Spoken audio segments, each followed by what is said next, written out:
Assalamualaikum warahmatullahi wabarakatuh. Selamat siang teman-teman. Untuk siang ini kita mencoba,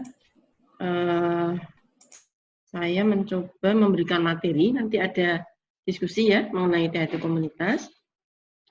Jadi ini THT komunitas tujuannya saya menyampaikan satu, pengenalan untuk yang baru, karena kita kan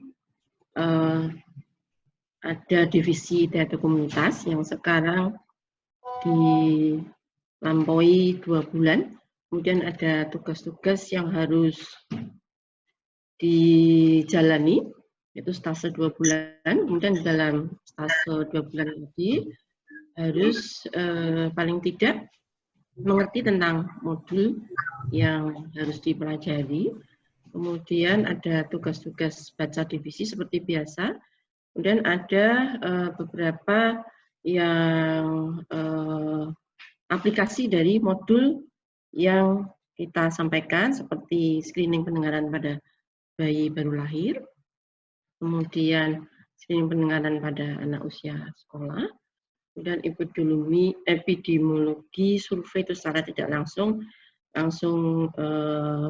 ke sekolah-sekolah PPT ya yang sudah kita lakukan.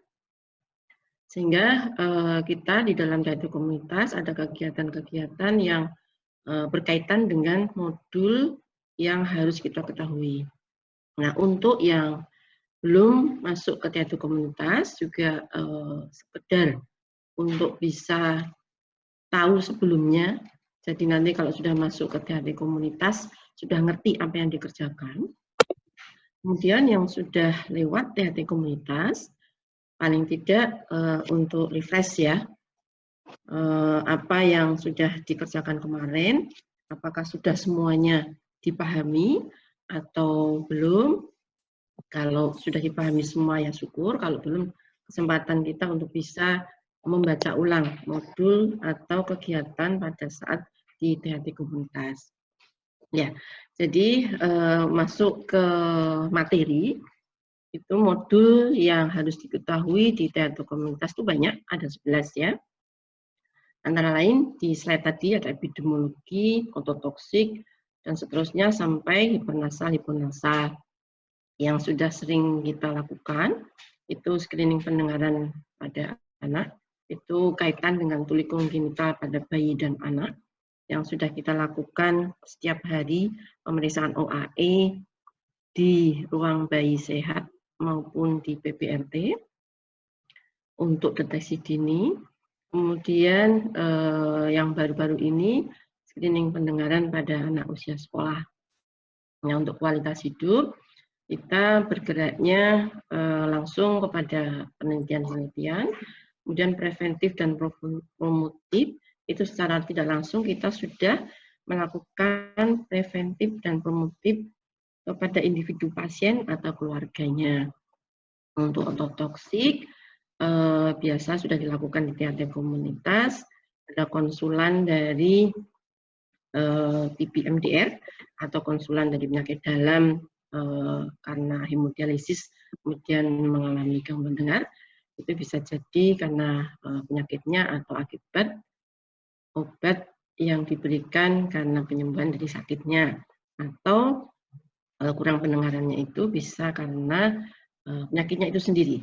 Ya, kemudian yang pekerja itu biasa kita lakukan di pabrik-pabrik yang para bising. Kemudian yang belum pernah kita jamah sama sekali dan ada beberapa kasus tetapi belum kita perhatikan mengenai hipernasal, hiponasal. Jadi ada banyak ya yang harus kita ketahui.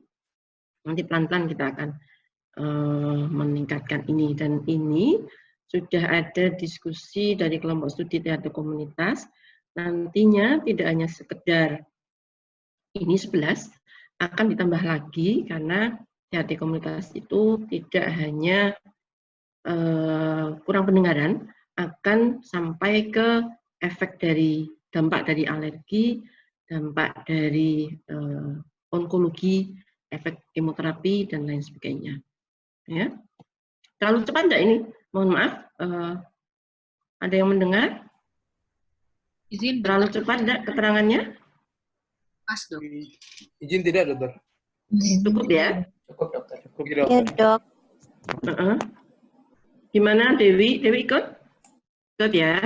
Ikut, dokter. Ya, dok. Ya, paham ya? Tadi yang dikerjakan di THT komunitas, karena Dewi baru, biar Dewi tahu yang dikerjakan apa. Kalau Reza sudah tahu, mungkin menambah sedikit, karena mungkin ada beberapa teman biasanya stase di THT komunitas itu dianggap enteng dan mungkin tidak sempat membaca modul. Jadi kita sampaikan modul yang harus dipelajari seperti itu banyak slash ya. Kita menuju ke yang pertama tentang epidemiologi ya. Epidemiologi itu sebetulnya survei. Jadi sudah pernah kita lakukan. Teman-teman yang sudah publikasi nasional, mungkin bentuknya survei itu hanya istilahnya kalau survei itu menemukan kasus jadi insiden pada suatu kelompok. Misalnya kita mau mencari kurang pendengaran pada pekerja pabrik, kita akan mencari angka kejadian OMSK pada anak sekolah. Itu disebut survei. Nah, survei idealnya itu harus dengan sampel yang banyak. Karena kalau tidak banyak, tidak akan mewakili dari yang kita cari. Nah, survei ini merupakan kegiatan pengambilan data tentang kesehatan, kemudian tujuannya untuk mengetahui gambaran kejadian tertentu pada populasi tertentu dalam kurun waktu tertentu. Misalnya dalam 3 bulan, atau 3 tahun, atau 1 tahun. Gitu ya. Jadi hanya menggambarkan sesuai yang ditentukan waktunya. Kemudian pengukurannya pada sekali saja disebut kalau di metode penelitian itu cross-seksional. Jadi pada saat ini saja kita mengukur apanya, kemudian ketemu kejadiannya. Gitu ya. Kemudian cara pengambilan sampelnya bisa random sampling, simple random sampling, systemic random sampling, atau stratified, atau cluster. Random sampling itu ada yang hanya istilahnya kalau orang Jawa bilang comotan gitu, konsekutif sampling ya, yang datang kita ambil itu namanya konsekutif sampling. Kemudian sampel sederhana itu bisa pakai yang kocokan itu kayak arisan, mau yang ganjil apa ganep gitu. Kemudian stratified itu memakai strata.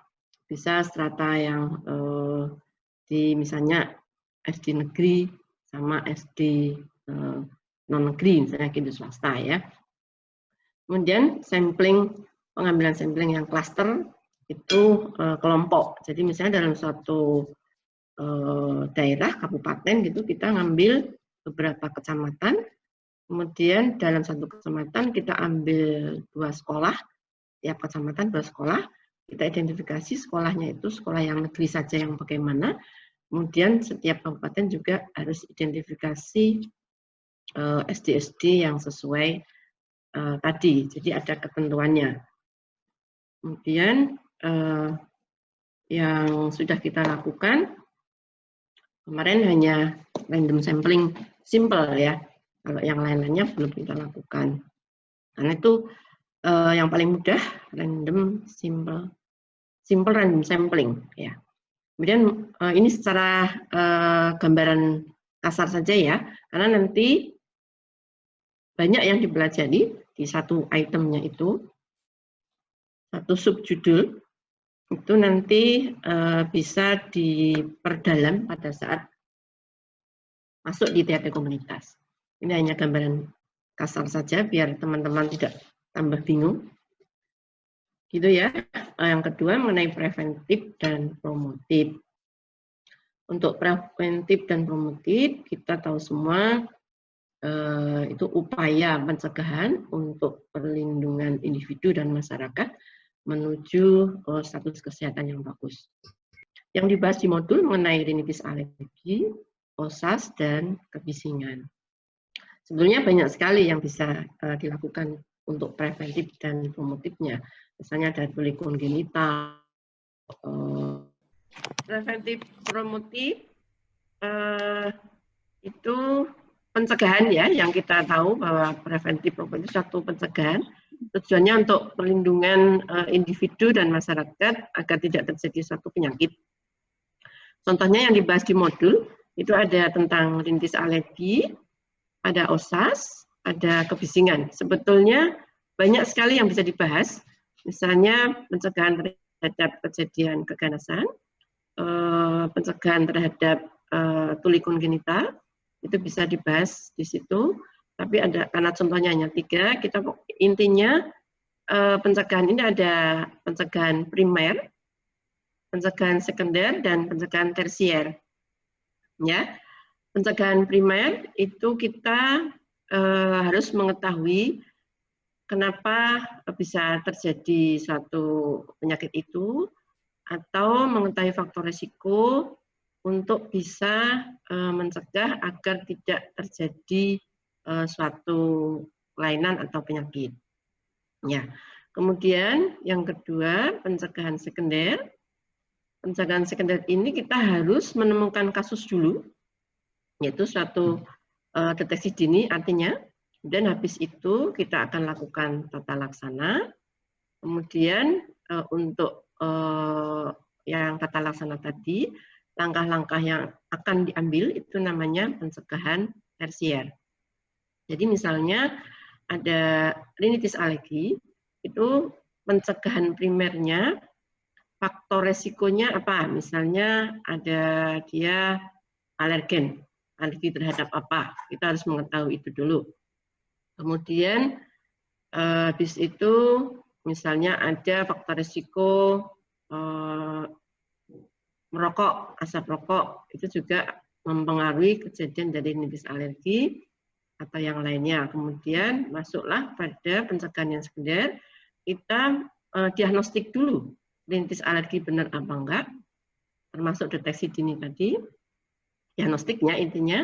Kemudian habis itu langkah-langkah yang akan diambil seperti tadi tata laksana alerginya dengan obat-obatan anti alergi dan avoidance. Itu namanya pencegahan tersier. Pengelompokannya seperti itu. Paham ya?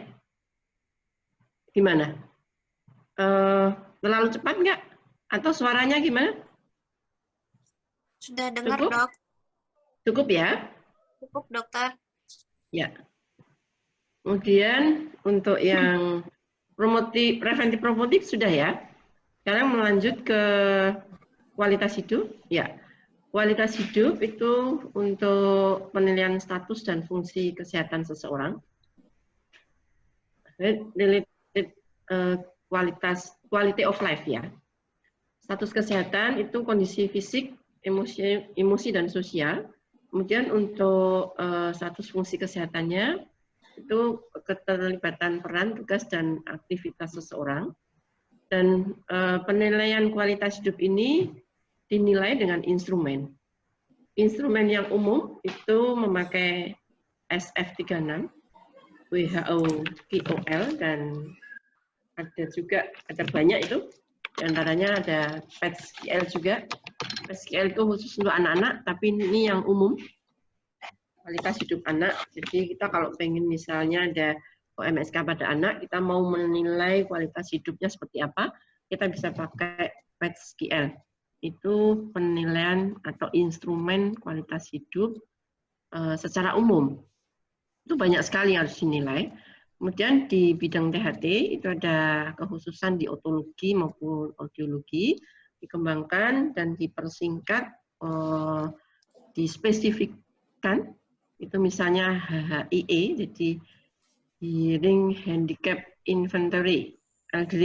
Jadi ini untuk menilai kualitas hidup kurang pendengaran pada lansia. Dan THI, Tinnitus Handicap Inventory. Jadi pasien-pasien kita yang tinnitus, seperti kemarin pas presentasi NO ya, itu pasien-pasien tinnitus bisa dinilai kualitas hidupnya dengan THI. Dan kalau DHI, Dizziness Handicap Inventory. Kalau di otologi banyak juga, antara lain comot. Comot itu kalau tidak salah kronik otis media, OT-nya itu apa ya? Pokoknya menilai kualitas hidup anak-anak yang otitis media. Ya, kemudian di rinologi ada SNOT 20. Ini kemarin sudah diteliti ya oleh siapa ya, saya lupa. Kemudian Rino KOL dan CSS. CSS itu kronik sinusitis, untuk S-nya apa ya, saya lupa, untuk menilai kualitas hidup dari penderita rhinosinusitis kronis. Kemudian di bidang onkologi ada head and neck KOL, head and neck screening. Jadi ada instrumen-instrumen yang spesifik yang bisa dipakai untuk kasus-kasus di THT, dan ini belum banyak diteliti di kita ya, tapi kalau di luar negeri dan di center lain mungkin sudah. Kemudian di laring-faring juga ada VHI, Voice Handicap Inventory, kemarin diteliti oleh Yusuf ya, dan OSA 18, OSA 6, dan SNOT 25. Jadi ini hanya sekedar tahu, kemudian kalau ada minat untuk penelitian tentang ini, dipersilahkan, itu akan bagus masuknya di data komunitas, karena ini menilai kualitas hidup penderita dari THT di bidang apa, otologi, neurologi, atau laring-faring, atau yang lainnya. Ya, lanjut, Mas Indra. Halo, Pak Indra, dilanjut aja. Halo. Baik dokter, sebentar dokter. Slide-nya, ya. Oh, sebentar. Gangguan komunikasi tadi setelah kualitas hidup? Ya, gangguan komunikasi ya. Jadi modul yang lain itu ada gangguan komunikasi dengan pendengaran normal. Dia ada gangguan komunikasi, tapi diagnostik kurang pendengarannya tidak ditemukan. Artinya hasil OAE Vera dalam batas normal. Nah, tetapi dia tidak bisa berkomunikasi, tidak bisa berinteraksi dengan yang lainnya, kemungkinan kemampuan pemahaman dan menghasilkan pesannya tidak bagus, sehingga terjadi gangguan komunikasi. Penyebabnya itu ada problem dari struktur organ artikulasinya, ya. Kemudian ada kelemahan atau inkoordinasi otot yang terlibat pada proses bicara. Faktor lingkungan, nutrisi yang kurang bagus, gizi buruk misalnya, pendidikan orang tua yang kurang, atau kesibukan orang tua, kemudian menyebabkan faktor stimulus yang otomatis kurang, sehingga anak sulit untuk berkomunikasi. Nah, untuk faktor organik, ada kerusakan dari SSP, itu bisa jadi dia mendengar, tetapi tidak perseptifnya tidak bagus, sehingga untuk komunikasi dia tidak bisa karena tidak paham dengan apa yang suara yang didapat. Dan variasi dari perkembangan bisa jadi ada gangguan, istilahnya delay ya, perkembangan yang terlambat. Kemudian gangguan postur tubuh juga bisa sebagai penyebab, dan gangguan respirasi juga menyebabkan adanya gangguan komunikasi, misalnya karena ada otot-otot paru yang kurang kuat, karena untuk generator suaranya itu ditentukan oleh paru. Ya, slide selanjutnya Pak Indra. Ya, slide. Ya. Kemudian yang lain, perkembangan bahasa dan bicara pada anak. Perkembangan bahasa dan bicara pada anak itu sejalan dengan pertambahan usia dan perkembangan mendengar. Jadi kita harus tahu perkembangan bahasa dan bicara pada anak itu yang normal yang seperti apa. Nanti untuk PPT selanjutnya mengenai perkembangan bahasa dan bicara ya. Kita harus tahu dulu yang normal, sehingga kalau ada orang tua membawa anaknya mempunyai problem, anaknya belum bisa bicara dan belum bisa komunikasi dengan yang lain atau interaksi dengan orang tuanya, kita harus tahu dulu setara apa, umurnya seberapa, kemudian dia problemnya di mana, sehingga kita tahu apakah ini ada gangguan perkembangan bahasa dan bicara atau tidak pada anak tersebut. Ya. Kemudian faktor risiko itu bisa menyebabkan gangguan bahasa dan bicara pada anak pada prenatal, natal, dan postnatal itu juga berisiko untuk ke arah gangguan bicara.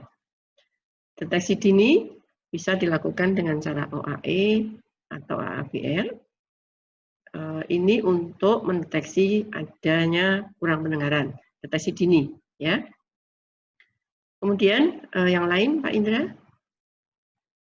ya.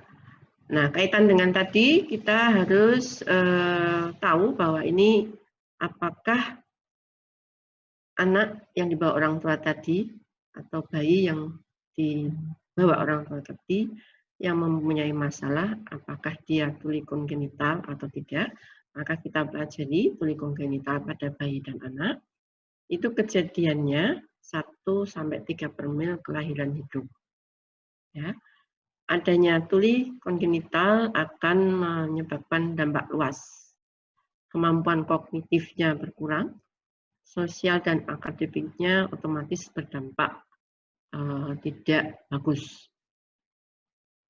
Pada umumnya terdeteksi lambat karena pada umumnya orang tua membawa ke kita kalau anak sudah tidak bisa normal seperti anak tetangganya atau anak saudaranya. Jadi biasanya ketahuannya itu orang tua melihat anaknya, seumuran anaknya sudah bisa ngomong, ini kok anak saya belum bisa. Nah, baru datang ke kita. Padahal itu sudah terlambat. Ya, kemudian makanya kita harus menyampaikan kepada masyarakat bahwa sebetulnya untuk mengetahui apakah anak ini bisa mendengar dengan baik, itu bisa dideteksi dini. Kalau dideteksi dini ini menemukan suatu kelainan pada anak tersebut tidak mendengar, deteksi dini yang sederhana dengan pemeriksaan alat-alat rumah tangga itu bisa. Kemudian kalau memang ada ketidaksesuaian dengan umurnya, dia tidak bisa mendengar misalnya, dikirim atau dianjurkan untuk deteksi dengan alat objektif. Kalau sudah dipastikan memang ada kurang pendengaran sejak lahir, kemudian bisa segera diintervensi dini juga. Nah, kita tahu semua bahwa OAE yang sudah kita kerjakan di Rumah Sakit Karyadi, baik yang universal, yang semua bayi yang dilakukan pemeriksaan OAE, maupun yang berisiko yang di PPRT, itu dengan maksud deteksi dini. Agar kita bisa lebih cepat intervensi. Karena dengan intervensi dini akan lebih memperbaiki lebih awal. Jadi sekaligus kita sekalian OAE di Rumah Sakit Karyadi atau di Slawi ya, di sana kan ada juga, kita edukasi dan memberikan informasi kepada orang tua atau yang lain, perawatnya misalnya, bahwa sebetulnya untuk deteksi dini kurang pendengaran itu sudah bisa dilakukan umur 1 hari. Ya. Itu ya, Dewi tahu ya? Dewi, Reza ada nggak, Reza? Izin dok, ada dokter. Paham ya? Jadi tidak sekedar kamu lakukan OAE, itu ada maksud dan tujuan. Dan ada di divisi THT komunitas, sebetulnya yang difokuskan itu edukasi kepada orang tua, edukasi kepada tenaga kesehatan yang ada di situ, atau memberikan informasi kepada masyarakat bahwa sebetulnya pekerjaan yang kamu lakukan pada bayi itu merupakan suatu deteksi dini, ya, gitu ya. Kemudian dari tuli kongenital pada bayi dan anak itu ada yang disebut dengan hearing impairment impairment dan deaf ya. Jadi kalau hearing impairment itu ada tuli sebagian, artinya derajatnya mungkin bisa sedang sampai berat, ya. Artinya masih ada sisa pendengaran. Jadi masih bisa berkomunikasi tetapi dengan suara yang keras. Tidak dengan suara keras, tetapi dengan syarat harus memakai alat bantu dengar. Tapi kalau tuli total, namanya deaf itu, tidak ada sisa pendengaran sama sekali. Sehingga anak tidak bisa berkomunikasi karena memang dia tidak mempunyai sisa pendengaran. Itu ya. Lanjut, Pak Indra. Sampai sini ada yang bertanya atau kurang paham, kurang jelas yang saya sampaikan? Atau sudah cukup jelas? Kita teruskan? Diteruskan ya. Gimana Pak Indra? Atau teman yang lain? Teruskan ya. Modul yang lain, gangguan pendengaran pada anak usia sekolah. Kemarin sudah disampaikan oleh Dr. Dewi, step-stepnya, kemudian kenapa dilakukan. Untuk teman-teman yang kemarin tidak sempat ikut pembacaan modul mengenai gangguan pendengaran pada anak usia sekolah, saya ulang ya di sini. Screening pendengaran pada anak usia sekolah itu berkaitan dengan angka kejadian ISPA pada anak itu tinggi, sehingga dampak dari ISPA tadi bisa menyebabkan OME atau OMSK yang pada umumnya menyebabkan kurang pendengarannya itu taraf ringan, derajat ringan, dan konduktif kalau melihat dari ISPA ya, sehingga tidak terdeteksi tiba-tiba ada gangguan nilai akademiknya. Sehingga kita proaktif di diabetes komunitas perlu dilakukan screening pendengaran pada anak usia sekolah, karena akan membantu pada anak-anak yang mengalami ISPA berulang tadi bisa terdeteksi lebih dini dan bisa kita lakukan penanganan, kemudian dilakukan edukasi untuk dia tidak kambuh, baik edukasi pada anaknya, orang tuanya, atau guru kelasnya, atau guru UKS-nya. Sehingga kita membantu anak-anak tadi menjadi kualitas hidupnya lebih bagus, nilai akademiknya akan menjadi baik. Ya, kemudian dilakukannya screening pendengaran pada anak usia sekolah saat pertama kali masuk SD, diulang pada kelas 3, kemudian kelas 6. Apabila yang di atas kelas 3 tadi ditemukan faktor resiko, itu dilakukan pemeriksaan screening ulang tiap tahun atau pemeriksaan ulang tiap tahun karena dia mempunyai faktor resiko. Nah, apa faktor resikonya? Yang saya sebutkan tadi, ISPA berulang. Bisa jadi sudah terjadi otitis media berulang ya.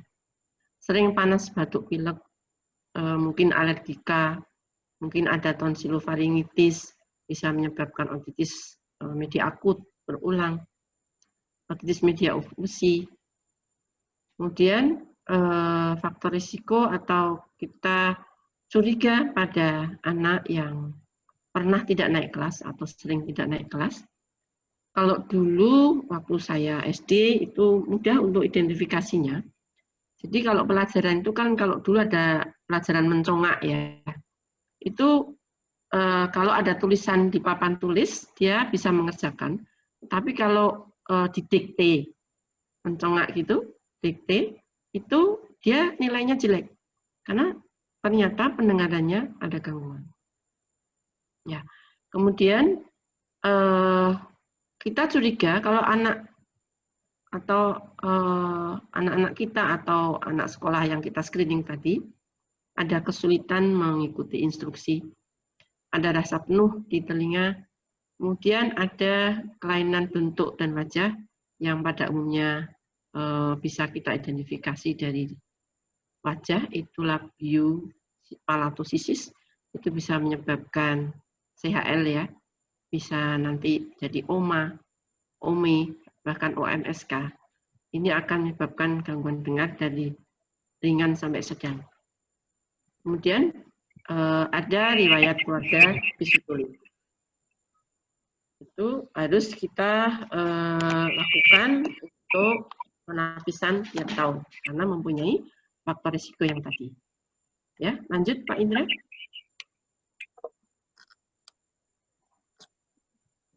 Ya, gangguan belajar belum lah ini. Gangguan belajar dan pemusatan perhatian. Ya, gangguan belajar dan pemusatan perhatian ini merupakan suatu kelainan kognitif dan perilaku.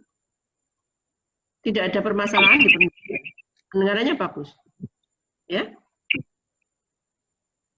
50% datang ke THT itu ada kecurigaan kurang dengar. Jadi pada umumnya orang tua itu tidak fokus atau tidak ngeh ya cara Jawa ya, tidak memperhatikan anaknya. Anaknya ada gangguan belajar dan pemusatan perhatian, tetapi orang tua menganggap anak saya dengar kok, tapi kok tidak bisa belajar, hiperaktif, tidak bisa fokus. Nah, itu baru datang ke kita. Nah, ternyata setelah di kita mendapatkannya konsulan dari anak ya biasanya, atau THT dari daerah, itu lebih jarang, yang lebih sering itu dari anak. Itu setelah kita lakukan pemeriksaan pendengaran, ternyata bagus. Nah, untuk menilai gangguan pusat perhatian, ini sebetulnya pakai P300, itu ada sih sebetulnya di alat ASSR kita, tetapi belum disetting, jadi belum bisa dilakukan. Ini sudah saya ajukan untuk bisa ditambah program, tapi mungkin karena ada usulan yang ada biayanya juga, jadi perlu proses dan tidak prioritas. Sebetulnya ini bagus sekali untuk bisa istilahnya diagnostik adanya gangguan pusat perhatian. Ya, itu ya. Jadi nanti ke depan mungkin akan difasilitasi, tapi entah kapan saya akan berusaha untuk bisa menambah ilmu di tempat kita mengenai P300 ini. Jadi alatnya di ASSR, tinggal menjalankan seperti ASSR itu, tapi ininya programnya beda. Kemudian untuk gangguan belajar itu ada namanya learning disorder, itu dipengaruhi atau ada dua, visual processing disorder atau auditory processing disorder. Jadi kelainan di matanya, ya, atau kelainan di proses pendengarannya, atau dua-duanya. Kemudian kalau gangguan pusat perhatian, itu gangguan konsentrasi pada anak. Anak biasanya tidak fokus. Kita biasa bilang anak hiperaktif. Gangguan pusat perhatian ini berefek pada gangguan penyesuaian diri. Karena tidak ada atensi, dia akan menjadi hiperaktif. Kontrol perilakunya yang kurang bisa menyebabkan gangguan sosial, gangguan akademik, dan gangguan di pekerjaan. Itu efeknya luas sekali ya. Lanjut Pak Indra. Nah, kalau yang pekerja kita sudah banyak mengenal ya NIHL. Tapi yang penting di sini konservasi pendengaran. Dan kemarin sudah berapa kali ya keluar di ujian nasional. Kenapa harus dilakukan konservasi pendengaran? Karena di THT komunitas kan ada dan wajib untuk dilakukan preventif promotif, kembali yang tadi ya. Nah, kita lihat dulu kalau kurang pendengaran akibat bising, itu biasanya kita sebut noise induced hearing loss ya, sifatnya irreversible, jadi perlu diberikan informasi kepada pekerja dan sebetulnya bisa dicegah kalau memakai atau patuh dengan alat pelindung diri. Dan kejadiannya harusnya bilateral, tetapi ada juga yang unilateral karena mungkin posisi kebisingannya bisa di kanan, lebih dominan atau jaraknya lebih dekat di kanan atau di kiri, sehingga bisa terjadi unilateral.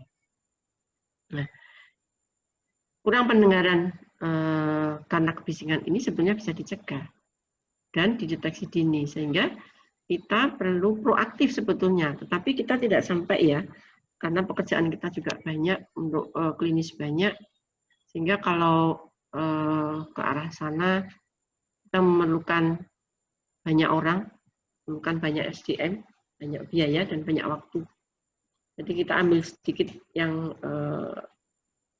biasa-biasa saja, screening yang ada di rumah sakit, screening pendengaran pada bayi, kemudian usia sekolah, kalau pekerjaannya event-event tertentu, misalnya ada hari pendengaran atau hari kebisingan, itu silahkan saja untuk bisa aplikasikan mengenai surveinya. Ya. Kemudian penemuan kasus ini penting karena kita biasanya kedatangan pasien dengan keluhan tinnitus, kita lupa untuk anamnesis pekerjaan. Ini sangat penting karena apabila kita menemukan kemudian tahu bahwa tinnitus kurang pendengarannya ini karena kebisingan, pada saat itu juga bisa memberikan informasi kepada pasien tadi bahwa ini kurang pendengarannya, dengingnya karena akibat bising pekerjaan. Nah, dari temuan kasus itu sebetulnya kita harusnya idealnya mencatat bekerja di mana dia, kemudian kita melapor ke tempat dia bekerja, ke puskesmas atau bahkan ke dinas kesehatan. Tapi sudah pernah saya lakukan, respon mereka sangat kurang bagus dan ketakutan. Nah, tetapi ini sekedar tahu saja, nanti kalau bekerja di daerah, di rumah sakit daerah, kalau misalnya di sekitar itu ada banyak pabrik, itu lahan bagus untuk kita untuk bisa proaktif menemukan kasus. Pertamanya di rumah sakitnya itu menemukan kasus dulu, kemudian kita catat di mana bekerjanya. Dari situ kita bisa proaktif untuk lebih mengaktifkan screening di pabrik tersebut. Nah, dari penemuan kasus tadi, kita bisa jalan ke pabriknya, kita melihat kebisingannya berapa, kita ukur pakai sound level, seberapa tingginya kebisingan tadi berefek tidak pada pendengaran. Kita tahu semua bahwa yang direkomendasikan itu kalau kebisingannya 85 desibel, karena mereka pada umumnya bekerja di 8 jam. Sehingga yang direkomendasikan 85 desibel. Lebih dari itu, harus ada konservasi pendengaran. Ini harus kita sampaikan kepada owner-nya atau dokter pabrik itu ya. Hiperkes ya. Nah, ini konservasi pendengaran itu apa? Jadi pemeliharaan tentang pendengaran di sekitar pabrik itu, langkahnya kita melihat orangnya dulu, kemudian situasinya di situ, kemudian diperlukan rehabilitasi kalau ketemu ada yang kurang pendengaran. Yang penting lagi KIE, komunikasi, informasi, edukasi tentang efek kebisingan. Ya, jadi kalau di ujian OSCE-nya ujian nasional itu hanya kalau tidak salah kemarin ceritanya Dr. Dian sebutkan 6 dari konservasi pendengaran. tadi kalau pada dirinya orangnya yang dikonversasi, menemukan dulu, kemudian terus direhabilitasi, rotasi ya untuk orangnya, kemudian untuk teman-temannya dan dia juga dilakukan pemeriksaan pendengaran dengan audiometri berkala setiap 6 bulan untuk mengetahui apakah sudah terjadi kurang pendengaran, memberat atau tidak, itu sebagai dasar untuk rotasi. Kemudian dari situ kita bisa melihat situasi di tempat kerjanya itu. Yang pertama, kita ukur dulu kebisingannya, kemudian identifikasi kebisingannya di area-area mana. Dari situ nanti kita memberikan warning. Jadi kalau yang saya tahu di Coca-Cola, itu karena perusahaan asing akan memperhatikan ini. Misalnya kita mengukur sound level 120. Di situ di depan pintu ditulis atau diberi tanda merah, kemudian sebelahnya harus pakai earmuff. Itu, dan disediakan earmuff di situ. Kemudian kalau yang kurang dari 85 desibel, kita kasih atau kita sarankan pakai hijau. Artinya bisa lewat di situ tanpa pelindung telinga. Itu, jadi itu namanya pemetaan ya, identifikasi ruang bising. Kemudian meredam suara bising dari asalnya. Mesin-mesin yang lama yang sudah tidak baru, apanya yang kurang, onderdilnya itu kurang sehingga menyebabkan suaranya bising, itu harus dikedapkan dengan pakai kayu atau besi. Silakan, yang penting kita sudah memberikan informasi bahwa peredaman dari bising itu harus dilakukan. Ya, komunikasi, informasi, edukasi itu bisa dilakukan secara individu, kelompok, atau secara keseluruhan, bisa periodik, berkala, ke seluruh tenaga kerja, tidak hanya pada yang terpapar bising. Karena kita mengharapkan ada rotasi tempat kerja tadi, kalau pas dia dirotasi di tempat bising, dia sudah tahu mengenai KIE-nya kebisingan tadi. Nah, yang penting dan selalu harus kita sampaikan kepada individunya tadi, bahwa ini sebetulnya bisa dicegah. Kalau sudah terjadi, irreversible, jadi tidak bisa kembali. Itu yang penting, agar dia mematuhi memakai alat pelindung diri. Ya, kalau pada pasien kita yang sudah terjadi, kemudian kita sampaikan bahwa itu tidak bisa kembali, kemudian kita bisa mensolusikan harus tetap pakai alat pelindung diri agar tidak bertambah berat. Yang normal agar tidak terjadi gangguan dengar atau kurang dengar. Ya, paham ya? Teman-teman yang mendengarkan ngantuk enggak ini? Sudah jamnya tidur ya? Halo? Ya dokter, insya Allah enggak dok. Enggak ya. Kemudian lanjut Pak Indra. Modul yang lain tentang ototoksik. Ya, ototoksik kita sudah tahu semua di ilmu oto dan NO-nya juga sudah ada, sudah pinter semua. Itu kita ketahui bahwa gangguan pendengaran akibat obat-obatan yang bersifat ototoksik, antara lain golongan aminoglikosid, amiksin, streptomisin, kemudian diuretik, salicilat atau obat kemo, cisplatin, ya. Yang lainnya kayaknya belum ada ini, siklofosfamid itu juga belum pernah ditemukan kejadiannya. Kemudian,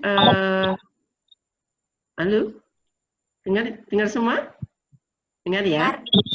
Ya, kemudian ototoksik ini bisa menyebabkan gangguan di koklea maupun di vestibularisnya. Jadi obat-obatan tersebut tidak hanya mengganggu kurang pendengaran, bisa jadi gangguan keseimbangan. Malah justru yang lebih banyak menyebabkan gangguan keseimbangan.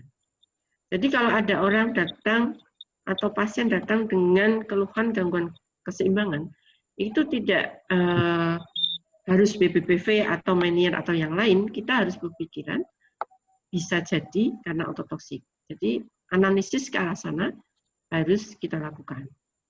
Ya, kemudian kejadiannya bilateral karena ini ada yang sistemik, tapi ada juga yang obat-obat ototoksik tetes telinga itu gentamicin-nya jadi lokal ya, kejadiannya tidak bilateral dan diawali gangguannya di frekuensi tinggi. Kemudian berhubungan erat dengan usia dan dosis. Usia lebih tua akan lebih cepat menyebabkan ototoksik kalau dia mendapatkan obat-obatan karena kemungkinan ada proses degeneratif juga. Kemudian dosis kumulatif mempengaruhi secara otomatis ya. Kalau sedikit belum menyebabkan, tetapi kalau sudah berulang-ulang dan tambah besar dosisnya pastilah akan mempercepat terjadi gangguan pendengaran. Ya, tetapi kita mengatakan apakah ini kurang pendengarannya akibat ototoksik, kita harus mempunyai baseline data audit gap. Artinya yang data awal itu normal apa tidak, sekarang ada gangguan sesuai dengan gambaran ototoksik, itu kita bisa mengatakan bahwa ini akibat obat-obatan. Atau yang tadinya kurang, ringan misalnya menjadi sedang atau berat, itu bisa jadi bisa kita simpulkan bahwa ini karena ototoksik. Nah, untuk ototoksik ini bisa dideteksi dengan OAE atau langsung pemeriksaan dengan audiometri. Ya, lanjut Pak Indra. Ya, lanjut slide lain. Nah, yang terakhir modul hipernasal hiponasal. Ini yang pinter Sufi ini, yang sudah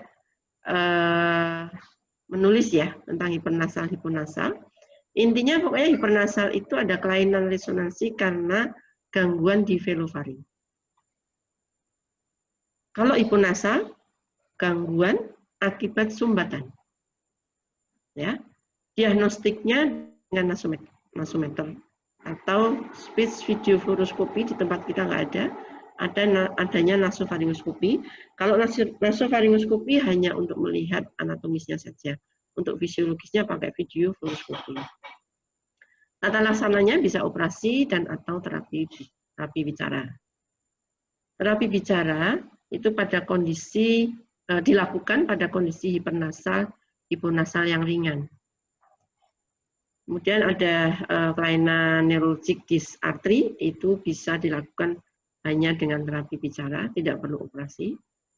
Kemudian penutupan velofaring yang tidak konsisten, atau setelah pembedahan, misalnya ada palatosisis, itu perlu dilakukan. Palatosisis bisa menyebabkan hipernasal ya, Bu Sufi, karena ada kelainan di velofaring. Kemudian tata laksananya pada umumnya operasi. Setelah operasi tetap harus dilakukan terapi bicara untuk bisa menyempurnakan bicaranya. Itu untuk modul saya cukupkan. Terima kasih. Ada yang bertanya nggak? Ini secara garis besar ya. Nanti satu persatunya harus lebih detail. Ini Pak Reza dan Bu Dewi karena yang masuk di hati komunitas itu harus lebih detail dan harus mengetahui tentang ini. Nanti kalau ujian tahu loh ya. Pak Reza minggu depan harus ujian loh ya. Baik dokter. Siap dok. Siap enggak? Minggu depan ujian? Ya. Siap harus dok. Siap ya. Terus kita lanjut enggak ini? Saya ada 4 slide, tapi ini kok sudah 1 jam ya? Mau dilanjutkan atau gimana ini teman-teman? Sudah ngantuk apa belum? Lanjut, Dok. Lanjut. Lanjut yang perkembangan bicara aja ya. Ya. Tadi di modul yang perkembangan gangguan bicara dan bahasa, itu kan saya sudah sebutkan tadi. Untuk mengetahui apakah ada gangguan perkembangan bicara dan bahasa, kita harus mengetahui yang normal, perkembangan bicara dan bahasa pada anak yang normal yang bagaimana. Ya, lanjut.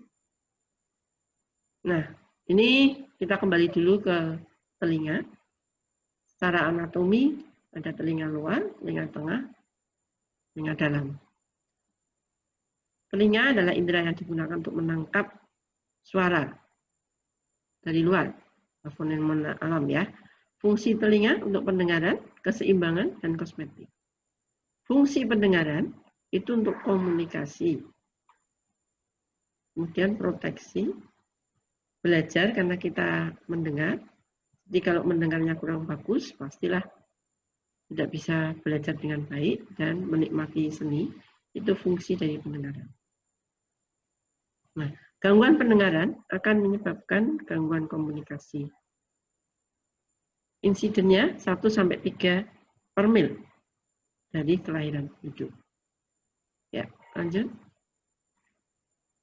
Lanjut Pak Indra. Nah, kita ulang apa sudah tahu semua ya? Fisiologi, anatomi fisiologi sudah seperti itu. Seharusnya sudah tahu. Mungkin yang baru ya, Pak Indra dan kelompoknya harus lebih membaca dan mengerti. Gambarannya seperti itu. Untuk mempercepat, langsung saja. Ada sistem pendengaran perifer dan sentral. Kalau perifer itu dari luar sampai telinga dalam. Kalau sentral itu dari saraf, nervus cochlearis sampai ke otak. Intinya seperti itu. Ya. Untuk perkembangan ini kita harus tahu perkembangan untuk pendengaran itu kaitan dengan koklea dan otak berarti ya. Kemudian usia gestasi 20 minggu itu sudah terbentuk sempurna koklea maupun saraf-sarafnya. Usia 1 tahun akan mengalami perkembangan yang cepat. Kemudian usia 3 tahun tinggal pematangannya. Ya, sehingga kita tahu semua kalau ketahuan lebih dini akan lebih bisa diintervensi kemudian menghasilkan pendengaran yang baik karena ini. 1 tahun pertama itu perkembangan, masih ada perkembangan yang cepat, kemudian masih ada pematangan. Selebihnya, lebih dari 3 tahun, kurang bagus, karena sudah tidak ada perkembangan lagi. Yuk, lanjut. Nah, perkembangan fungsi pendengaran pada anak, itu ada frekuensi processing, yang terdiri dari frekuensi diskriminasi, jadi ada perbedaan kata ABC-nya. Ada frekuensi selectivity, jadi selektif terhadap suara. Si anak bisa mendeteksi suara dibanding suara yang suara latar. Jadi dia bisa mengidentifikasi suara ibunya di tempat ramai, misalnya seperti itu. Kemudian ada temporal processing, ada binaural processing, dan ada persepsi organizing of complex sound. Lanjut, keterangannya ada di bawahnya. Ya, frekuensi processing itu tadi ada selective frekuensi, ada diskriminasi frekuensi, sudah saya terangkan. Kalau temporal processing itu memantau perubahan gelombang suara sepanjang waktu. Ya, kemudian binaural processing itu melokalisir suara. Dan yang keempat, persepsi. Persepsi itu mengenal dengan benar jenis suara, pola, dan asal sumber suara. Nah, semuanya ini menentukan faktor, sebagai penentu faktor proses mendengar dan bicara. Yuk, lanjut. Nah, tadi ada persepsi pendengaran, itu ada kesadaran akan adanya suara dulu, kemudian kemampuan melakukan integrasi, paham ya? Kemudian kemampuan membedakan, setelah paham bisa membedakan, apakah itu suara ibunya, suara mainan, atau suara ayahnya.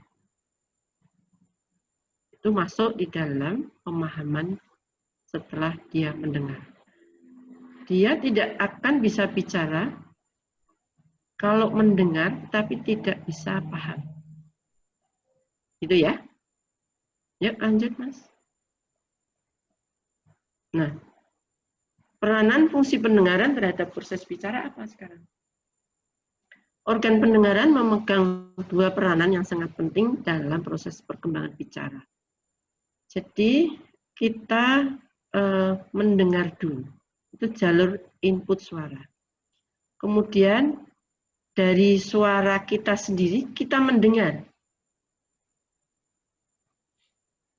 namanya feedback ya, jalur umpan balik suara yang diucapkan kita sendiri sehingga dapat memonitor suara apa yang saya keluarkan, suara apa yang saya ucapkan.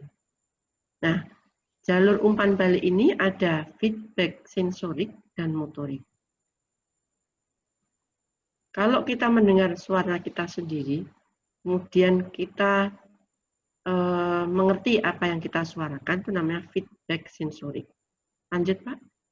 Kemudian kalau feedback motorik, itu akan menggerakkan otot-otot kita untuk bicara.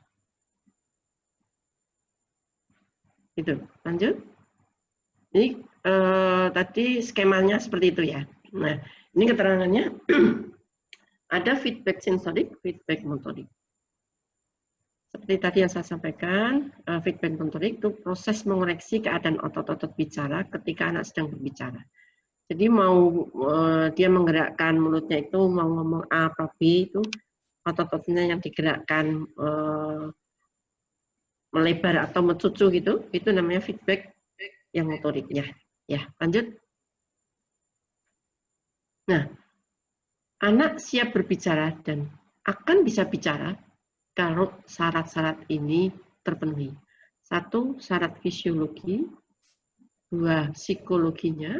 3, lingkungannya. Syarat fisiologinya, fungsi pendengarannya harus bagus. Alat bicaranya bagus juga. Sistem motoriknya bagus. Jadi kalau dia mendengar, fungsi pendengarannya bagus, tapi alat bicaranya tidak lengkap. Atau kasus paratosisis misalnya. Itu alat bicaranya ada, tetapi tidak sempurna sehingga bicaranya tidak bagus. Kemudian syarat psikologis. Dia bagus semua, tapi tidak ada minat untuk bicara. Yang nggak akan keluar suaranya. Ya, atau intelijensinya kurang bagus.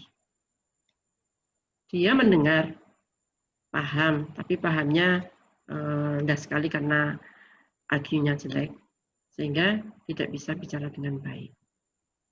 Syarat lingkungan itu juga mempengaruhi, dan ini banyak sekarang ditemuin. Ada orang yang mau bicara dulu.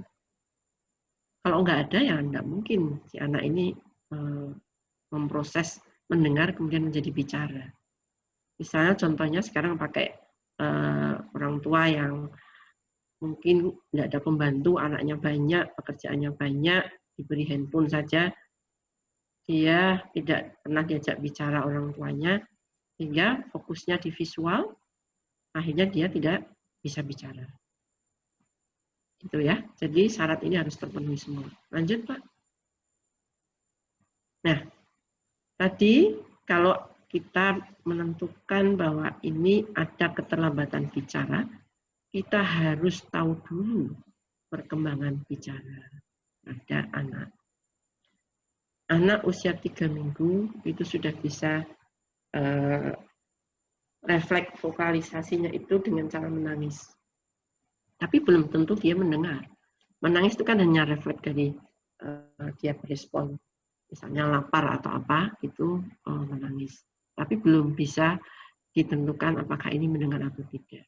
Kemudian babbling, ocehan yang berulang pada usia 5-6 bulan.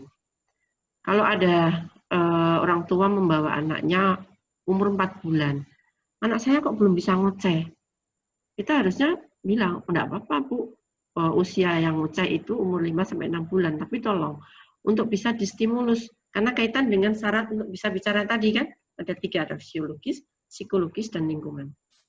Gitu. Kemudian yang laling seperti itu, jargon, ekolali, meniru suaranya sendiri pada usia 10 bulan. Kita harus mengetahui ini dan harusnya hafal di luar kepala ya, untuk bisa memastikan atau menduga bahwa memang benar-benar pasien kita terlambat bicara. Sekarang mengenai bahasa. Prelinguistik itu belum mengenal bahasa atau mampu berbahasa, membuat bahasanya sendiri. Jadi kalau orang Jawa bilang, kita biasa komentar pada anaknya tuh, bahasanya apa sih, ini bahasa planet ya, kok nggak bisa dipahami.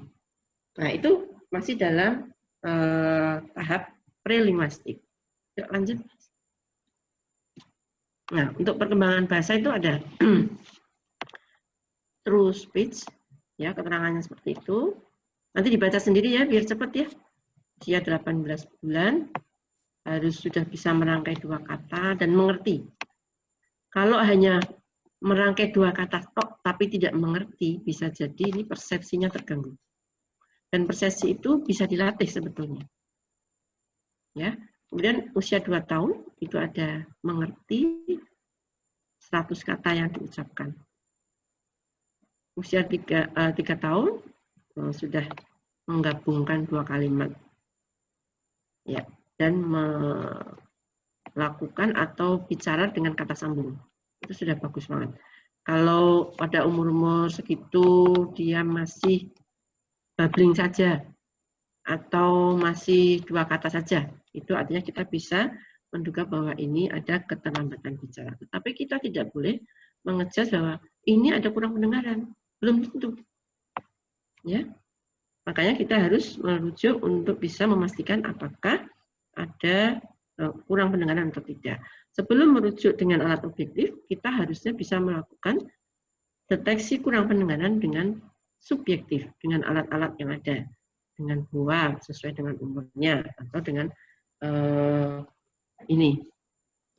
suara-suara yang ditimbulkan dari alat-alat rumah tangga, atau pada saat kita praktek ada tong spatel misalnya, itu bisa dibunyikan, atau kelintingan yang ada, atau kita anamnesis pada orang tuanya di rumah bagaimana, dengar enggak kalau ini ada bunyi-bunyi begini, sudah bisa ngomong berapa kata, kalau diajak ngomong paham apa enggak, itu kita bisa menganamnesis dan menduga, menyimpulkan bahwa ini memang ada keterlambatan bicara. Sehingga untuk memastikan secara objektif, kita harus merujuk kalau memang di tempat rumah sakit daerah nanti yang ditempati tidak ada alat yang penilaian objektif tadi. Ya, yuk lanjut. Nah, tadi prelinguistik, kalau ini linguistik, jadi kata pertama kali diucapkan anak sebagai titik akhir dari masa bayi, umumnya terjadi pada usia 10-17 bulan, biasanya berhubungan langsung dengan benda atau kegiatan tertentu sebagai bentuk dasarnya. Misalnya mama, papa, kucing, atau mandi, dan baru mempelajari dari pengertian kata-kata tadi untuk melakukan atau mengetahui pemahamannya dari si anak. Yuk lanjut. Nah, tahapan tadi ada tahapan pertama. Lanjut, nanti dibaca sendiri ya. Tahapan kedua, ketiga, dan keempat. Ini bedanya hanya kita harus mengetahui pada umur-umur sekian itu harus apa, masuk tahap keberapa, gitu. Ya, itu ada identifikasinya. Yuk lanjut. Nah, kalau bahasa kita harus lebih lengkap. Bisa bicara belum tentu berbahasa dengan baik. Karena harus dilatih untuk komunikasinya. Ada yang mempengaruhi juga tadi psikologis lingkungannya untuk bisa berinteraksi, berkomunikasi dengan anak yang lainnya, dengan orang tuanya, untuk bisa mengadakan kontak. Kemudian untuk bisa mengungkapkan perasaan, kebutuhan, dan keinginan. Selain itu, dengan bahasa bisa mengatur dan menguasai tingkah laku orang lain. Bisa memberikan informasi, kemudian memperoleh pengetahuan, dan memberikan ke orang lain lagi. Gitu. Yuk, lanjut. Nah, ini dari yang tadi, keterlibatan pendengaran dan bicara atau bicara dan pendengaran. Itu kalau gangguan pendengaran sejak lahir akan menyebabkan gangguan perkembangan bicara pada anak. Jelas ya? Nah, gangguan perkembangan bicara pada anak, jangan-jangan ada gangguan pendengaran. Gitu. Jadi kita harus untuk bisa melakukan tes yang sederhana secara subjektif dulu, kemudian memastikan apakah gangguan perkembangan bicara pada anak itu karena kurang pendengaran atau karena yang lainnya. Ya, paham ya? Yuk lanjut. Nah, kehilangan pendengaran, kalau memang tadi ada gangguan bicara, terus kita pastikan ternyata memang ada kurang pendengaran, akan sulit. Akan menjadikan dampak yang luas. Akan ada hambatan di psikososialnya, perkembangan bahasa dan bicaranya juga terganggu, fungsi kognitifnya jadi kurang bagus, otomatis interaksi sosial dan kepribadiannya juga terganggu. Ya, lanjut. Sudah selesai. Nah, untuk deteksi dini secara objektif, tadi pakai OAE, 1 hari, umur bayi, umur 1 hari bisa dilakukan. Kalau ada gangguan dan hasilnya refer, kita lihat apakah dia ada punya faktor risiko atau tidak. Kalau ada faktor risiko, apalagi refer, tetap harus diulang. Kemudian pada usia sebelum 6 bulan dipastikan secara objektif yang lebih canggih dengan BERA untuk bisa mengetahui apakah benar-benar kurang pendengaran atau tidak. Kemudian bila kurang pendengaran, derajatnya apa? Gitu ya. Yuk lanjut. Nah, OAE sampai ke Otter Hersel saja objektif, tetapi hanya sampai ke koklea, khususnya Otter Hersel. Jadi ke arah inner Hersel sampai ke atas belum bisa mendeteksi. Pelaksanaan yang cepat, mudah dan non-invasif, cuman harganya mahal. Sehingga tidak semua rumah sakit punya. Tidak semua rumah sakit melakukan screening pendengaran pada bayi. Dan kalau BERA, bedanya dengan BERA tadi, sepanjang jelas pendengaran bisa dideteksi, bisa dilihat, kemudian objektivitasnya lebih tinggi dibanding OAE, non-invasif juga, hanya dengan oral hidrat untuk sedasi, agar anak tenang dan bisa muncul gambar BERA-nya. Ya, lanjut. Lanjut lagi. Nah, lanjut deteksi dini. Nah, ini ada universal screening dan targeted screening. Di ujian nasional keluar loh ya. Gampang tapi kadang-kadang lupa. Saking gampangnya jadi lupa. Ya, kalau universal itu semua bayi yang lahir, baik di rumah sakit maupun di luar. Kalau di rumah sakit itu 1 hari setelah lahir atau sesaat sebelum pulang. Tapi kalau bayi di luar mau di screening itu sampai 3 bulan tidak masalah. Karena kadang kita sulit ya untuk bisa melakukan screening pada bayi umur 1 hari di posyandu atau yang lainnya. Kalau di posyandu biasanya umur-umur untuk menimbang itu tiap bulan. Nah, pada saat 3 bulan atau dari 1 sampai 3 bulan bisa kita lakukan screening dengan OAE. Dan kalau targeted itu yang mempunyai faktor risiko. Faktor risikonya banyak sekali. Dan ini memang berpengaruh terhadap kejadian kurang dengar dan sudah banyak diteliti. Yang paling berpengaruh itu BBLR dan prematur. Hiperbilirubin diteliti kemarin teman-teman presiden yang sudah publikasi itu ada beberapa yang mempengaruhi tapi tidak dominan ya. Kemudian obat-obat ototoksik juga jarang. Terus kita yang paling sulit mengetahui apakah ada riwayat kurang dengar pada keluarga yang genetik tadi. Karena kebanyakan orang kalau ditanya tidak ngaku dan tidak paham. Malu kalau keluarganya ada yang kurang pendengaran sejak lahir. Tapi itu sebagai faktor risiko juga. Ya, Dan kebetulan setelah saya mencoba mendata, meneliti di rawat gabung dan PPRT, itu yang berisiko dan tidak berisiko, itu hasil refernya juga ada yang tidak berisiko, itu juga ada yang refer. Kemungkinan itu tadi, ada riwayat keluarga yang kurang dengar, atau ada infeksitos yang pada saat itu tidak ada gejala. Gitu ya, yuk lanjut. Gimana, mau diteruskan apa enggak ini? Kurang dikit. Ya, dengar? Dengar apa paham enggak? Ya, sekarang strategi. Bisa ya, paham ya? Strategi tes pendengaran pada anak itu ada 3 grup berdasarkan usia ya. Dari lahir sampai 4 bulan harus pakai elektrofisiologi karena tidak kooperatif. Ya, 5 sampai 2 tahun pakai elektrofisiologi OAE Bera. Untuk subjektifnya audiometri, pleaudiometri atau bukan pleaudiometri ya, VRA ya, atau BOA. Ya. Kemudian 2 tahun sampai 4 tahun pakai pleaudiometri untuk diagnosis pastinya, yang objektif pakai OAE Bera. Yuk lanjut. Ini suatu hal yang harus kita hafal bahwa screening tidak boleh lebih dari 1 bulan. Itu kalau di rumah sakit ya.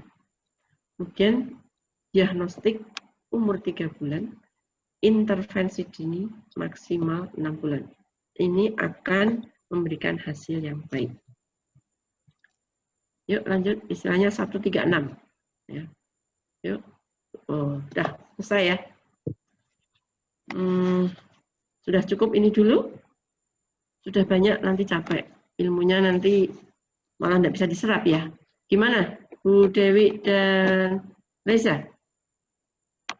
Sudah paham betul atau malah tidak paham? 2 ini dulu aja ya, yang lainnya lain waktu. Iya, dokter.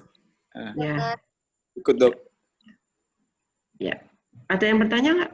Mohon izin bertanya, dokter Bima, dok. Ya. Kalau di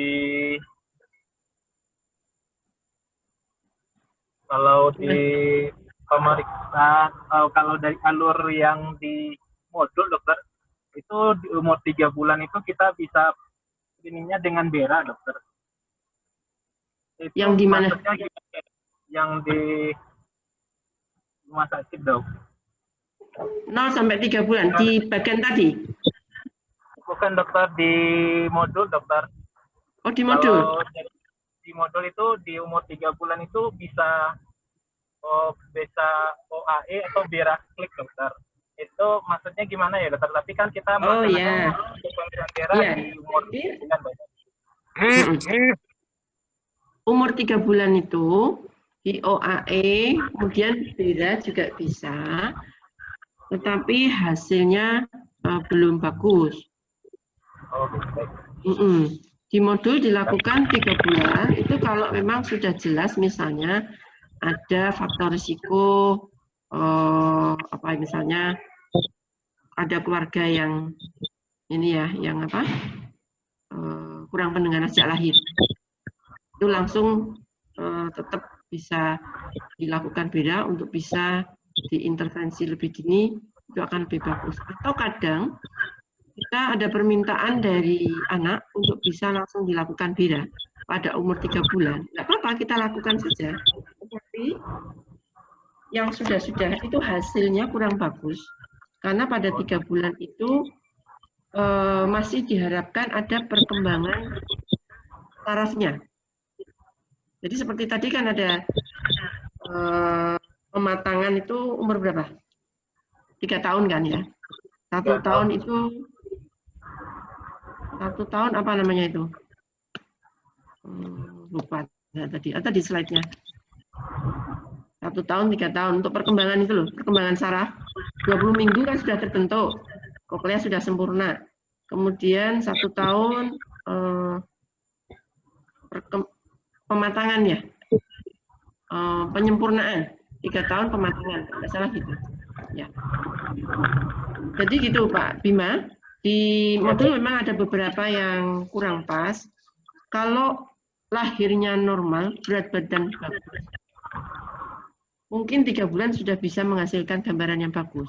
Tapi kalau umur 3 bulan, apalagi dia prematur dan BBLR, bahkan BBLSR atau ada faktor resiko lain bilirubinemi, itu perkembangan sarafnya kan belum sesuai umur 3 bulan. Jadi hasilnya bisa jadi belum bagus. Dan kenyataannya, pernah kita lakukan karena ada permintaan, itu gelombangnya datar. Tidak bisa menunjukkan gelombang yang bagus gitu. Ya, paham nggak Pak Bima? Berarti kalau gelombangnya belum maka dianjurkan pemeriksaan 6 bulan ya, Dok? Ya, ulang. Ya. Sebetulnya 6 bulan itu batas akhir ya. Sesaat sebelum 6 bulan. Karena 6 bulan itu prediksi kita kalau sudah terdiagnosis, orang tua itu kebanyakan masih denial, masih tidak mau menerima kalau anaknya kurang dengar, kemudian masih banyak memikir, sehingga memerlukan waktu untuk intervensi dini. Itu nanti akan memperlambat dan memberikan hasil yang kurang bagus. Gitu. Ya. Ada yang lain? Halo?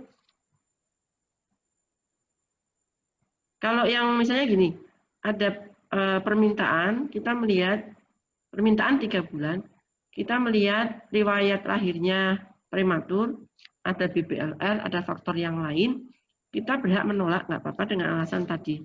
Hasil kurang bisa dianalisis. Atau kita lakukan dulu, kemudian kita tulis seperti itu, untuk bisa diulang di umur 6 bulan. Karena kadang umur 6 bulan itu, perkembangan sarafnya pada yang BBLR prematur bisa jadi pada saat 3 bulan, sesuai dengan umur 3 bulannya dia gitu loh. Paham enggak? Ngerti ya? Tidak, Dok. Halo? Iya, Dok. Ya, ada yang nanya lagi? Gimana pada ngantuk ini? Lapar ya? Dokter, Ya. izin dok, satu pertanyaan ya. dokter. Boleh. Nah, dok, untuk pemeriksaan OAE dokter, Ya. Dari info yang saya dapat, kan masih ada pro dan kontra dokter untuk pemeriksaan bayi itu sendiri. Kita OAE itu sebenarnya yang baik itu sebelum 24 jam. Terus untuk yang memakai alat bantu nafas itu baiknya seperti apa ya dok? Mau narahan dokter? Ya, jadi kalau di teorinya OAE dilakukan 1 kali 24 jam setelah lahir, yang paling pendek. Ya, aturannya seperti itu. Ada alasannya bahwa 1 kali 24 jam itu diharapkan vernik caseosa yang ada di liang telinga itu sudah hilang, sudah keluar. Vernik caseosa tahu ya, ketuban itu, atau telinga tengahnya sudah tidak lengket. Nah, apabila kita mau mencoba 12 jam atau kurang dari 24 jam, kurang dari 1 hari itu enggak apa-apa. Dan sudah pernah saya buktikan sendiri, yang sudah 12 jam setelah lahir, saya lakukan OAE, dan saya lihat CAE-nya bersih, itu hasilnya bagus kok, pas-pas. Tetapi ada juga yang kurang bagus. Ternyata setelah saya lihat, memang masih ada vernik caseosa. Jadi 24 jam itu hanya range ya. Penentuan itu berdasarkan data atau pengalaman si pemeriksa. Ya. Kemudian tadi pertanyaannya bagaimana dengan pasien yang di ventilator? di KUF itu ya, apa namanya? Apa SIPEP, dokter? SIPEP. SIPEP, ya. Ini SIPEP. Itu kalau bisa dilakukan dan hasilnya pas, itu sebetulnya hasil yang bagus. Kenapa kita tidak lakukan? Itu satu, ada alasannya. Ada kebisingan dari SIPEP yang bisa mengacaukan hasil. Bisa jadi refer. Jadi kalau kita lakukan kemudian hasilnya refer, itu belum tentu refer betulan. Karena bisa jadi pengaruh dari SIPEP-nya, atau bahkan oksigen kanul itu juga bisa mempengaruhi. Karena suara oksigennya tadi, apalagi ventilator. Ya, jadi itu berpengaruh. Tapi kalau misalnya hasilnya sudah bagus, ya nggak masalah. Tetapi hati-hati pemeriksaan OAE yang bayi-bayi tadi masih dalam inkubator atau masih dalam SIPEP atau ventilator, itu berisiko kalau terjadi apa-apa. Sedangkan OAE sebetulnya kan tidak emergensi ya, bisa nanti-nanti. Kalau dulu itu saya lakukan sesaat sebelum pulang bagi bayi-bayi yang di SIPEP tadi, yang berisiko ada gangguan nafas ya, biar hasilnya bagus dan tidak membahayakan pada si bayi itu. Cuman kondisi sekarang itu kalau kita menunggu sesaat sebelum pulang 1 jam atau 2 jam, kita kelewatan karena sekarang tidak memakai di tempat yang rawat gabung dulu, baru pulang. Sekarang dari PBRT keluar inkubator bisa langsung pulang.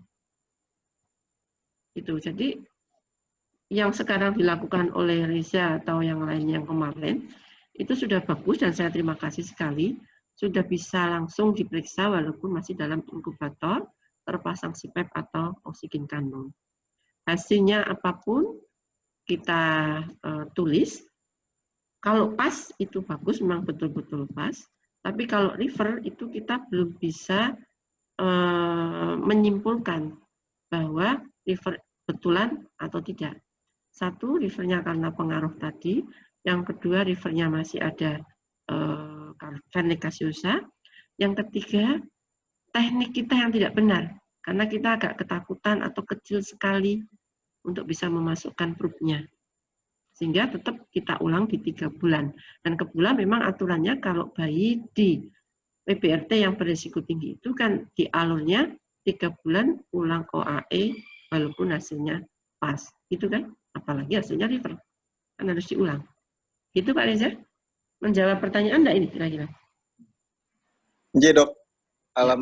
Menjawab dokter. Ya. Ada lagi yang bertanya? Ini sebenarnya ada 2 slide yang sudah saya sampaikan ke Pak Indra. Itu satu mengenai PGPKT. Mungkin banyak teman yang sudah tahu tentang PGPKT. Mungkin PGPKT secara kasar dan sudah dilakukan, tetapi teorinya mungkin perlu dibaca ulang. Nanti langsung aja di-share-kan ya Pak Indra, di email ke masing-masing. Kemudian yang satunya tentang apa ya? Lupa. Evaluasi habilitasi, dokter. Nah, evaluasi habilitasi. Ya, itu khusus yang di THT komunitas atau yang sudah, kalau mau membaca sebentar untuk dimengerti sebagai tambahan pengetahuan. Kemudian kalau ada yang mau ditanyakan silahkan. Bisa lewat WA atau email ya. Itu masih banyak sekali saya mempunyai ini PowerPoint dari yang nasional. Jadi sebenarnya yang tadi itu waktu saya diminta presentasi di Makassar kalau tidak salah, itu ada beberapa yang banyak yang belum saya sampaikan. Terus saya mendapatkan dari Ketua Kodi itu banyak sekali yang belum sempat saya sampaikan. Ada beberapa yang dulu-dulu saya sampaikan langsung ke residen, tetapi dibuka apa enggak saya tidak tahu. Dengan dibuktikan kalau ditanya nggak tahu, artinya saya berkesimpulan tidak dibuka. Jadi memang harus dibacakan. Sebetulnya kalau sudah gede, sudah pernah jadi dokter ya Jangan disuapin terus ya. Baca sendiri. Yang nggak mengerti aja yang ditanyakan. Gitu ya. Gimana? Halo? Disudahin aja. Gimana teman-teman? Iya, Dok.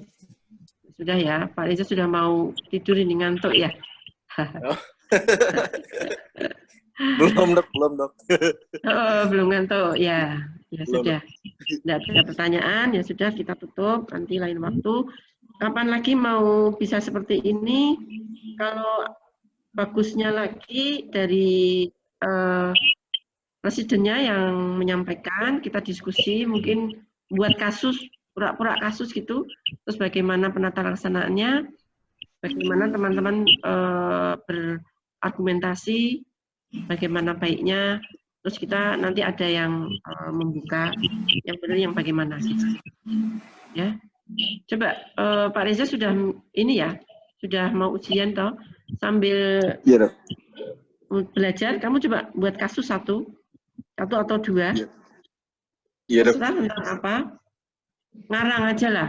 Kira-kira kalau ada pasien seperti ini dengan gangguan ini, kemudian gambarannya beda kayak gini, apa yang kita lakukan misalnya, bagaimana edukasinya, boleh nggak apa-apa. Nanti teman-teman yang menjawab, saya hanya mendengarkan dan mungkin kalau ada agak yang kurang jelas akan diperjelas gitu. Dewi juga seperti itu biar untuk memperlancar, karena ini kita nggak bisa langsung ada kasus ya, jadi sulit untuk bisa mengaplikasikan teori ke kasus kita ya. Jadi buat kasus Bu Dewi, nanti teman-teman biar ada komen, terutama yang sudah pernah ke THT komunitas, biar mengulang apa yang pernah dilakukan dan yang belum pernah tahu jadi tahu. Itu ya. Terima kasih, saya tutup ya.